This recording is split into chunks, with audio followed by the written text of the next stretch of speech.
Hey everybody. Well, it has been a long time since I've done a video. I would say this is probably one of the longest breaks that I've taken, even with my normal summer breaks that I do, in not putting something out. I think it's been over a month, actually, since I've uploaded anything. And so I just wanted to, I don't have a ton to share as far as painting and hobbying update. I will show a couple of things. But I just wanted to sort of just do a general update, and I thought this would be a great time to just highlight my COVID mountain, my COVID and summer mountain that I have amassed mostly during this time since March, or even since May, since we had our last show, or right before that and up until now. So I'm just going to talk about a couple things like that.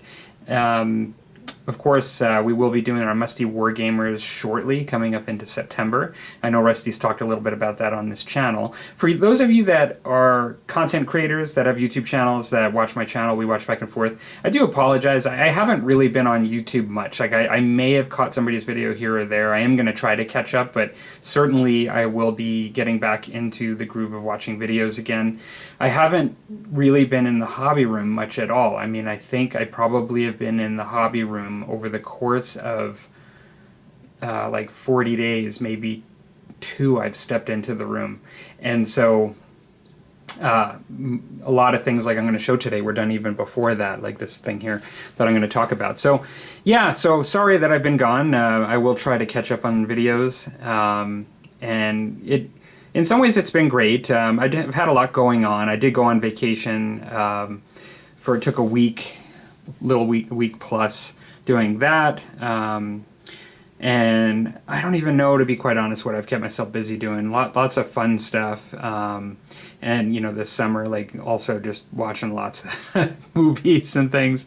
And then also getting kids back into school for this year is coming up. And so that's taken a lot of our time. Our kids are doing distance learning, online kind of stuff, so it's more work at home and getting prepared for that. It's been interesting.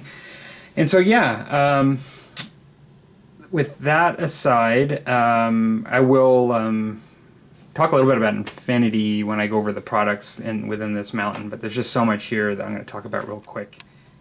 One of the things I was going to mention too is when I was on vacation, I did actually take some rule books with me, and I caught up to speed again and read through the Oniral rules so I can do a little bit of a bat rep or teaching kind of video on how that game works, and I'm going to talk about that here. I also brought my Sharp Practice so I can actually get caught up. I'm playing Sharp Practice again from a rules perspective. I found that the Oniral fantasy rules are a bit more streamlined, a bit simpler than the Sharp Practice. I am going to likely, since I just painted those miniatures and the rules are a bit more streamlined, I'm going to do a bat rep on that one first, and then my plan was to do Sharp Practice right after that and do just a little bit of content when it comes to Sharp Practice and Oniral. And speaking of Oniral, I finished this piece for one of the first scenarios. I know I showed my miniatures for Oniral, but I had this piece that I've been making from scratch, and it's this sort of engineer's house, which I'm really happy with. I've never used Cratex Light water effects, and a lot of the roof actually took quite a bit of time to do. That was one of the pieces that took a fair bit to put together, because those are all kind of shingles that I put on individually. But then also do have a little bit of bits here that I've used just for some livable stuff.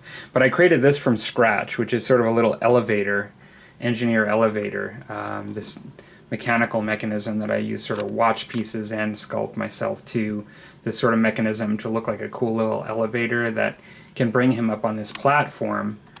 Because the idea for the scenario is that the engineer is being hunted down by the Devanu, and I just thought it'd be a little cool to have a little terrain piece that isn't just his hut, but just something that is like where he hides away in the forest or the jungle. And he has this little thing where he can skip. There's some rocks on this side. There's a rock here on this side, but he can skip to this mound by, you know, going onto this rock here. And then this will lower, and it doesn't actually lower, it's fixed here, but it will bring him up and down. That's the idea. and like I said, I never used this sort of water effects before.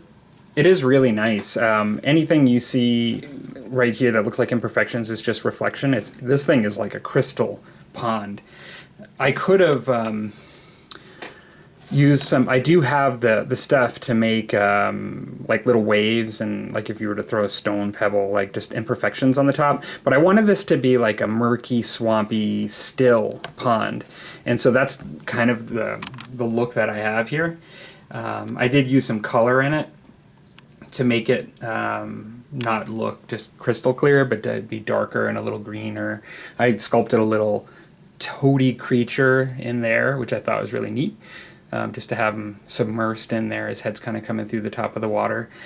I was really impressed with the product as to how easy it was. I did follow the instructions and everything, but sometimes you can get bubbles and little imperfections that you have to degas it kind of, and it worked really well. It was very easy to use.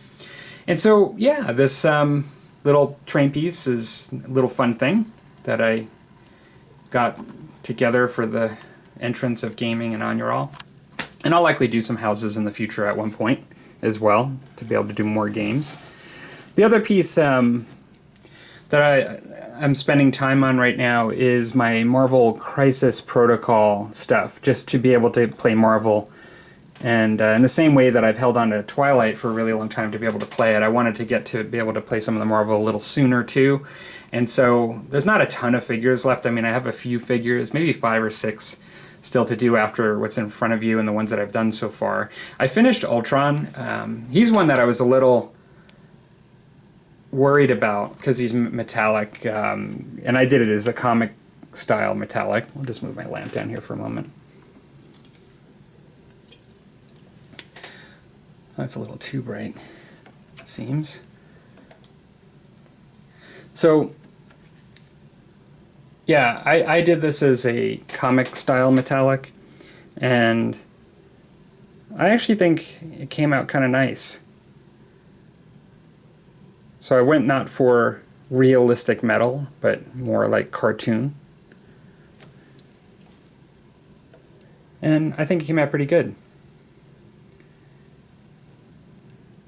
And so yeah, so that's him. And then now I'm not finished, and I've not even done the black or anything or the bases, but there's 2 characters. One you might be familiar with is Red Skull. So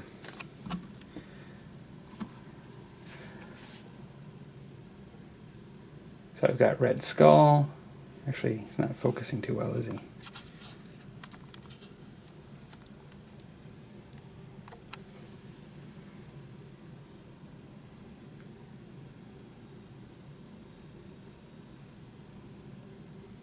So I had to do the eyes on him. It doesn't seem to be focusing that great. But he's holding the cosmic cube. And so I'm doing him, and I'm still going to put black ink for both of them. He's got his leather coat.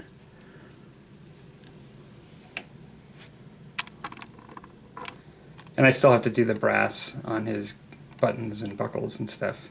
And then this one, those of you that are into Marvel may know this character. Those of you that like the movies may know this character. He was in... I actually, even growing up reading Marvel, wasn't familiar with him. His name is Crossbones, and he's in the second movie, Captain America Winter Soldier. He has a very cool scene where he fights against them. But he's... You know, he's a bit more of a basic paint job. And I still have to do some effects on the skin, some shades, and then also I have to do the black ink on him. I'm debating, I think I'm going to do some white. He usually has oftentimes in the comic, a white set of X kind of, or crossbones, like on his front of his shirt. I'm probably going to simulate that as well, and then do the black inking to make some more contrast. And then I have to do the bases. And then I have just a few Marvel characters to do, and I'll be on my way to testing out the rules for that, which will be fun. And so I'm just going to put this stuff that I've been working on aside here, and I'm just going to go over my Lead Mountain here in a moment, or I should say just my COVID Mountain. So I have a few things here that I've kind of picked up. Now, most recently, my mind has been on Infinity a lot, and part of it is that the new rules are coming out, N4, and I will definitely be picking those up. I've never actually purchased the hardcover books for Infinity because they always give you the rules free online, which is one of the advantages of the game. But never having gotten a book with the background, and they are. This can be viewed different ways, but they are streamlining some of the way the skills are presented, as I understand it, within Infinity, which I think is a good thing. I don't like it when they dumb down rules with new editions to bring in, like, I'm not big on that, where you take a game that might be known for its complexity and detail and liked that for that, and then they completely radically change it to make it simpler for new players and change the game ultimately. Not a big fan of that, but in this case, and looking at it, it seems like they're just slightly doing it. The basics of the game and mechanics are remaining the same, but it looks like the way they're presenting skills and just certain things are just going to be slightly tailored. And I am going to buy the rulebook when it comes out. And so my local gaming store has had a sale, and the Infinity stuff was 25% off. And so I have two armies, and I have been playing two factions, I should say. I have been playing the game with my daughter in the past, and we enjoy it. I have the Ariadne and the Pan-Oceania, and I've been collecting Pan-Oceania for the longer of the two. That's really my main faction, and I still have lots of stuff besides this to paint, but I really like they're not considered the most competitive from like a miniature troop in the game, but I like the models, and I like the characters that are the orc troops within Pan-Oceania. They're sort of like really basic heavy infantry, armored infantry. And so this actually gives me, I believe, a boarding shotgun, a heavy machine gun, a little Palbot, I believe, and a hacker, which is a really cool model of this female. They painted her up really nice on there. And one of the things I love about Infinity is I just love painting the models. I love the models. And you put on top of that just a wonderful game, like really cool tactical game. It just really hits a couple of different areas for me, and it's been one that I've really looked forward to getting back into. So because I have much more Pan-Oceania, both to paint as well as the size of my faction, I only got the one box, but that was really cool. Another one that I've been wanting for a very long time is, well, I should say ever since I got into Ariadne, I knew I wanted one of these kind of characters, and this is a blackjack, and it's I don't believe it's a proper tag is what they refer to this to the big robots in Infinity, but because it does have a guy that's in it. It's not remotely piloted. Like that's I believe a guy in there. He's not really nearly as large as some of the other ones that I have. I believe he would be like this big on the box. So he's bigger than normal human. Definitely mechanical and everything, but for Ariadne, they're not known to have the big complex robots like Pan-Oceania is, and so it was nice just to get something to be able to paint up and feel that's a bit more heavy duty. And he's got what appears to be a huge kind of pistol in one hand, and then he's got the HMG setting on the ground. There's another version of this that's a bit of a sniper that looks very cool too. I'll likely get that someday too.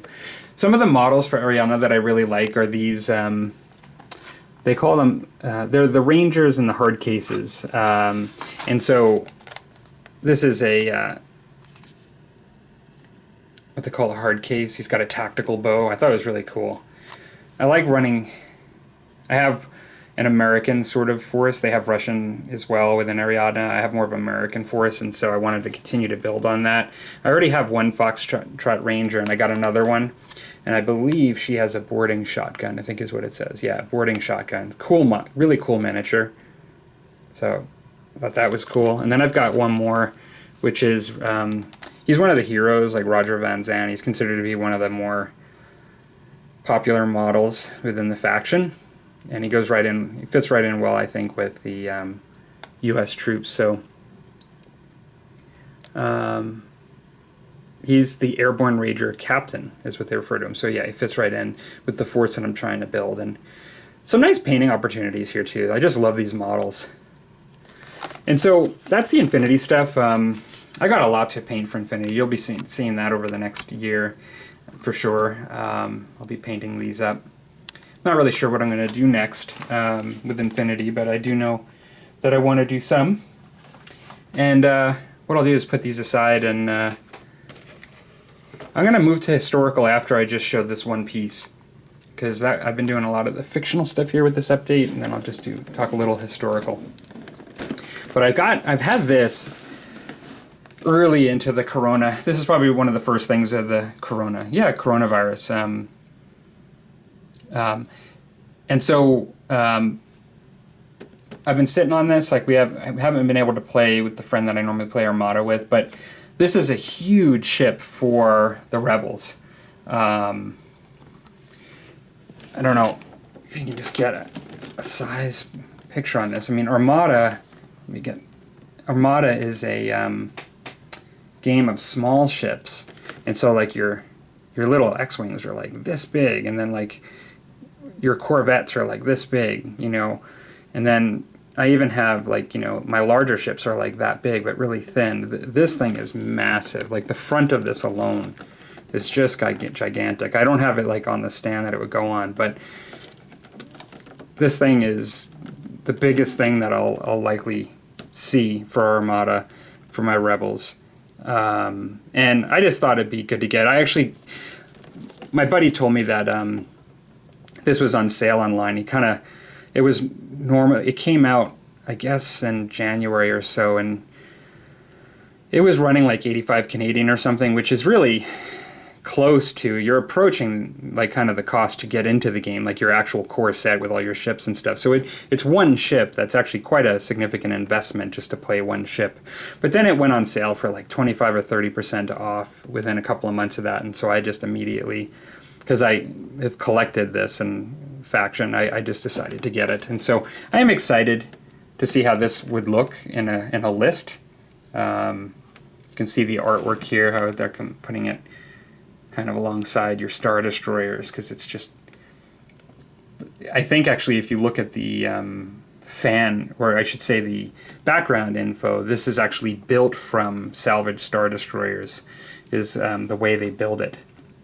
And so it might even be that this bottom wing comes right from like a Star Destroyer or something, this vertical wing. So yeah, this will be fun. I'll probably unbox this at one point. I'll show it at one point next to other ships when I do unbox it. So for the historical stuff, I actually have this box here is Fife and Drum, and I've had this for a little while, and I'm not going to go through and show the miniatures today, but this one is actually quite heavy, and this is from Krantara.